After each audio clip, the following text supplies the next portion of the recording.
Tech Time Traveler here, and yes, I am dutifully working on that 1974 terminal video you viewers dutifully voted for, and yeah, it probably will be a little bit longer because I'm having a few technical problems. But the other night I was watching this Netflix show called Fubar with my wife, and well, I usually try to shut my nerd brain off when watching anything depicting computer use by Hollywood, because, you know, these are people that kept the classic Mac floppy drive noise alive for 20 years as a sound every computer makes, as well as teaching us that the difference between writing a Word document and hacking is just... I'm getting hacked! Typing faster. Oh, this is not good. And I just laugh and carry on with the show because what else can I do? But every once in a while, though, Hollywood does something so ridiculous, it actually hurts my ability to watch the thing. Anyway, Fubar, if you haven't seen it, is the new Arnold Schwarzenegger TV show. Yes, Arnold agreed to do a TV show. Kind of a Gen X comfort food type deal, almost a serialization of the 1992 classic spy caper True Lies. And I'm enjoying it as such, even if the critics are decidedly less enthusiastic. Now, spoiler alert, the events I'm about to comment on happened 6 episodes in, so if you haven't watched this yet but intend to, maybe give this video a pass for now, okay? Now, before we get into this, it should be noted Fubar is an action comedy, so it's not really meant to be taken too seriously. Anyhow, episode 6, entitled Royally Flushed, has our hero team infiltrating a high-stakes card game in pursuit of a bad guy named Boro. Boro's character is kind of a Narcos, Shakespeare, Young and the Restless mashup. We're supposed to detest him, or maybe buy hair products from him? Anyway, to get into this exclusive card game, the team breaks into a mansion owned by Russian oligarchs who are supposed to be playing the game that night. The oligarch pad is being guarded by Aussie Special Forces trained security guys. Thankfully, the Aussie guards are too busy thinking about the upcoming skiing season in Whistler. With the oligarchs captured, they are forced to call in sick to the card game, and that allows the team to substitute their own players into said card game, which is happening at another mansion somewhere else. Schwarzenegger's character Luke and fellow agent Alden go looking around the oligarch mansion and discover a Cold War-era nuclear bomb shelter hidden behind a secret wall, which, going by the window in the adjacent room, strangely seems to be above ground. When the other 2 members of the team, Emma and Rue, who are charged with guarding the oligarchs, naturally fail at their basic mission because of an argument involving balloons, the oligarchs temporarily escape. Eventually the chase ends with the oligarchs and the entire assault team inside the bunker, and they get locked in when the oligarch tries to fire a flare gun at Emma, hitting the control box for the bunker door, which shorts, closes the door, and locks them in. Obviously, this is a plot device designed to keep the team cooped up and work through some simmering personal issues, and it goes as averagely as these kind of plot points go. Anyway, on the list of writing plot devices, totally contrived imprisonment situation, check. Now, here's where things kind of go off the rails for me as a vintage computer guy. Sharp-eyed Emma, the kick-ass CIA agent who let 2 elderly oligarchs with COPD run away while arguing with Rue over daddy issues, notices a computer which she somehow instantly deduces to be the main control unit for the bunker. How? I don't know. And it runs in Russian, which Emma can't read. It appears to be a PC clone of sorts, complete with nondescript classic beige case, thinly disguised PS2 monitor, and the obligatory boxes of 5¼ floppy disks. I don't know if that thing at the top of the tower is a fancy push-button 5¼ drive or a CD player, but yeah, the machine has a 3.5" drive below. Darned oligarchs, always cheaping out on computers. Apparently, they're not the only ones cheaping out. They're joined by production for this television show, which are using a Tandy 1000 keyboard with Cyrillic key stickers slapped onto it on a 386. Okay.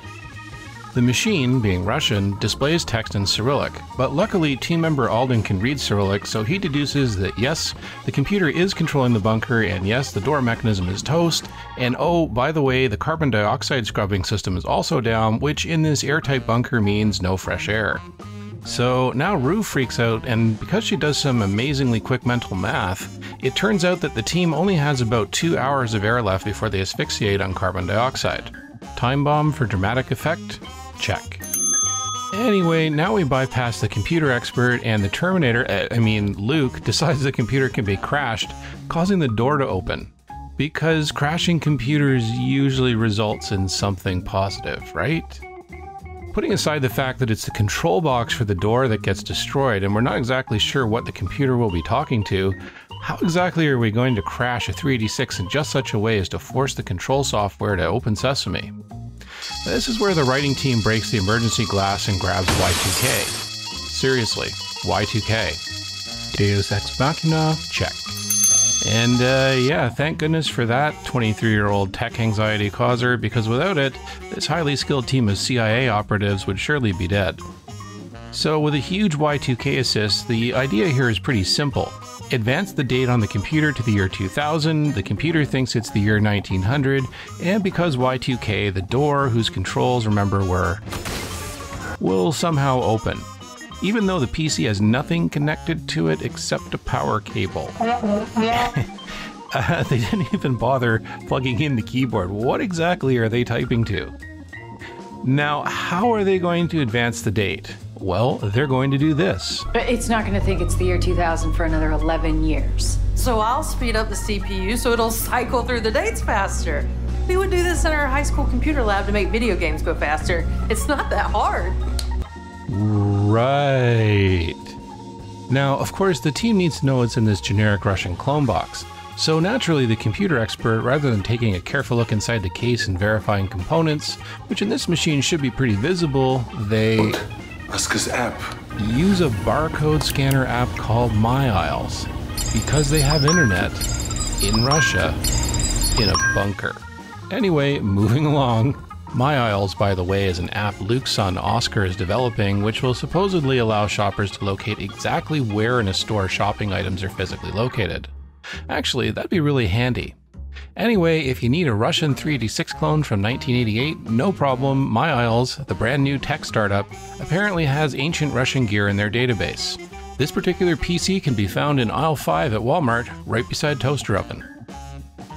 So yeah, Root decides that they can overclock the 386, Cosmo 2, to 40 megahertz, even though MyIsles is only showing the implausible maximum speed it could be overclocked to, not what the CPU is actually designed for. Yeah, I'm not sure where she got 12 meg from, which I assume is cool sounding TV writer shorthand for a 386 running at 12 megahertz, and God only knows what a Russian 12 megahertz 386 could handle in the way of overclocking, but yeah, that's that. The plan is to overclock this CPU from 12 meg to 40 meg, which is 3.5 times what the CPU was presumably designed and cloned for. And thus, with the bunker control program, 11 years of time will pass in just under 2 hours because Russian computer design. Yeah, we'll get into that in a minute, but how does the team actually plan to overclock the clock? Okay, I can run extra power to overclock this. Ah, of course, a Hollywood trope that is as deeply worn as Oregon Trail wagon ruts. More power. Actually, I've tried this method myself once. Yeah, pretty sure that's how it would end here. And it almost does. Check out the smoke coming from the PC case because The fan's wiring is overheating. It's running too fast. plot crisis force multiplier, check. Hey, wait a minute. Where'd that Apple II disk drive come from? Whatever collector they procured this mess from, they really need to offer a refund here. They did this TV production team a real disservice. So, yeah, the power supply wires... It's running too fast. And if we lose the fan, the CPU gets too hot and the whole thing burns out. All right, everyone look for replacement wiring in a radio or a walkie-talkie, anything that can conduct. See, even the old oligarch knows this plan is completely bonkers. Good thing there's a tote box full of random PC parts just hanging around there, huh? Anyway, the solution to this quandary is, It's a can of fruit cocktail. An aluminum lid is a decent conductor. So let's fight later. Fix the damn fan.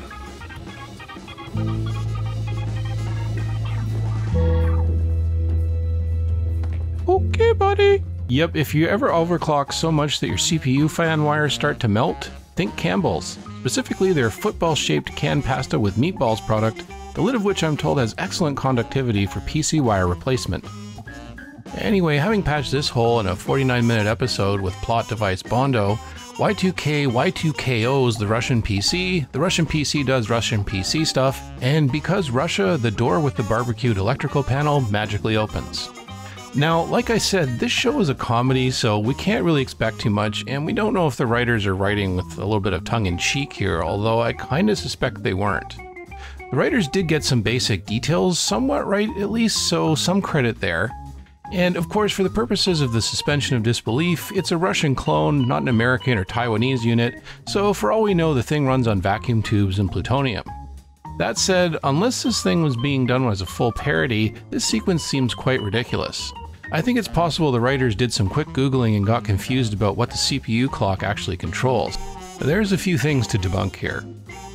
Firstly, most if not all PCs of the 386 era had something called a real-time clock, or RTC. In the 386 era, these were often little black, IC-shaped boxes that plugged into a socket on the motherboard.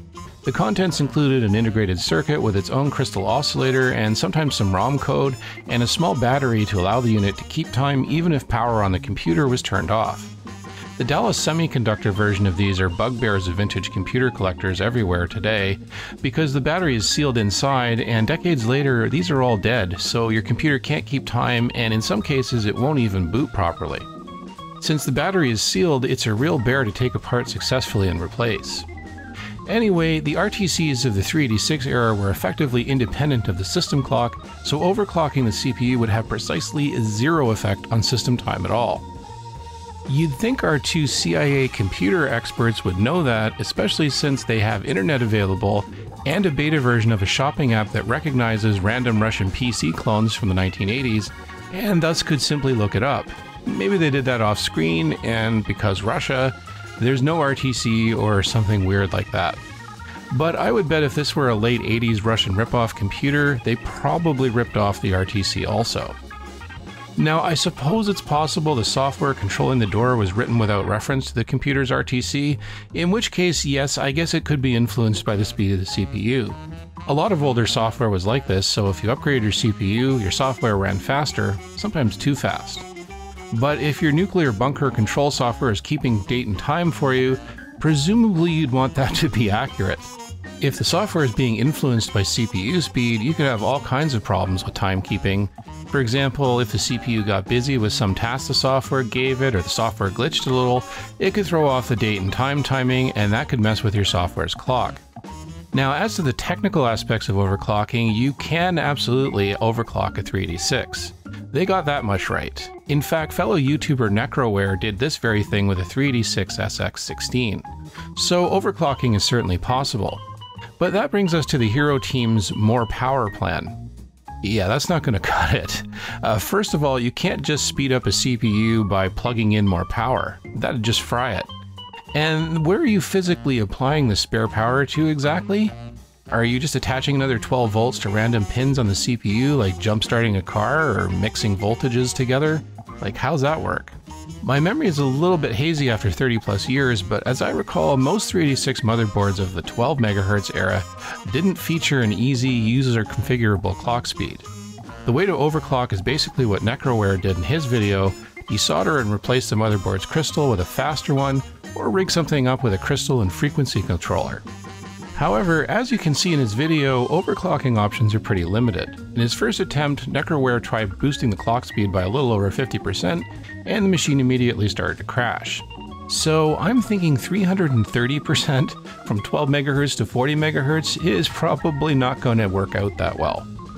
And even if it did, if the software wasn't relying on RTC and somehow applying more power was all it took to advance the clock faster to the year 2000, it still wouldn't solve the Hero Team's problem. Now, I warn you, I failed high school math twice, but I'll attempt some anyway here.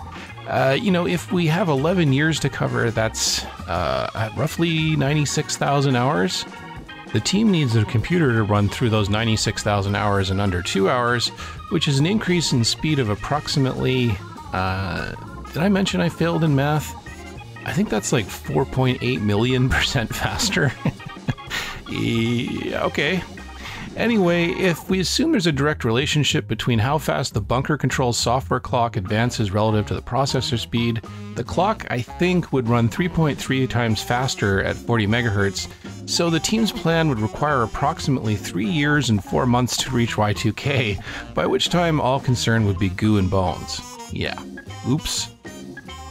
But never mind all that. Even if you did design the software to not reference the RTC, because Russia, that'd mean you'd need a way to manually enter the date and time into the software. Otherwise, how would the system know what date you were first starting it up on? Or after power outs or system maintenance? No, you'd almost certainly have some way to enter the date, so why didn't the team spend 10 minutes of their 2 hours maybe looking for that option, especially since Alden can read Cyrillic? That aside, I'm pretty sure the computer would have an RTC.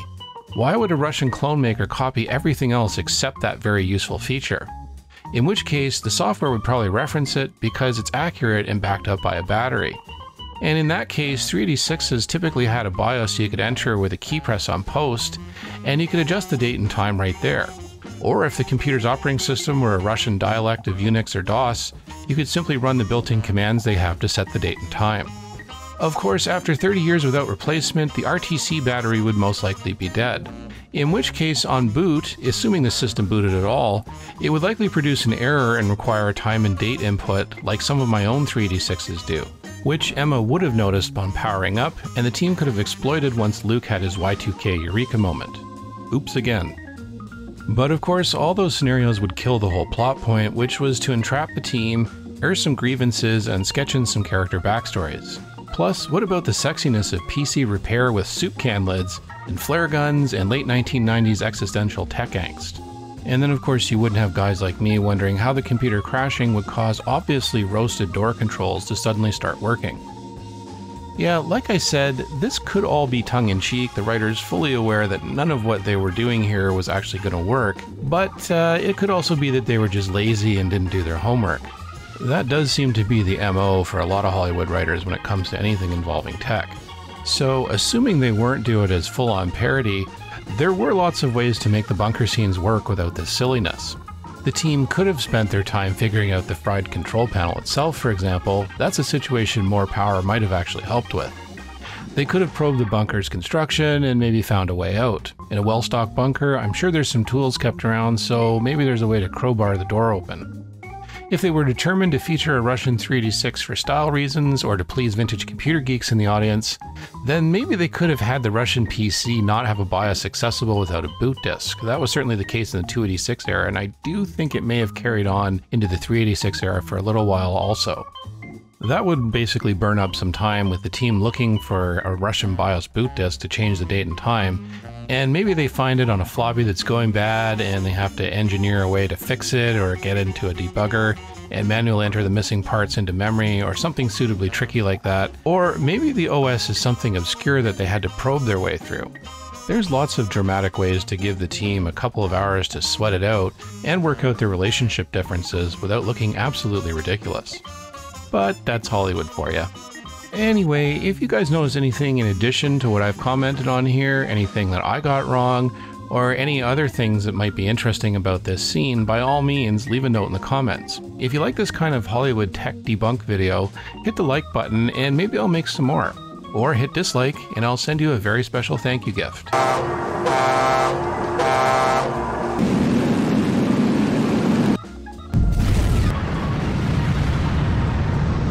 If you like the channel itself, feel free to click subscribe and the bell and you'll be notified of future videos. And if you just absolutely love Tech Time Traveler, well, feel even more free to sign up for my Patreon or pick up one of our in-house design t-shirts. All proceeds go towards maintaining the channel's equipment and doing upgrades and generally trying to make better videos. Anyway, thank you again so much for watching and we'll see you again soon.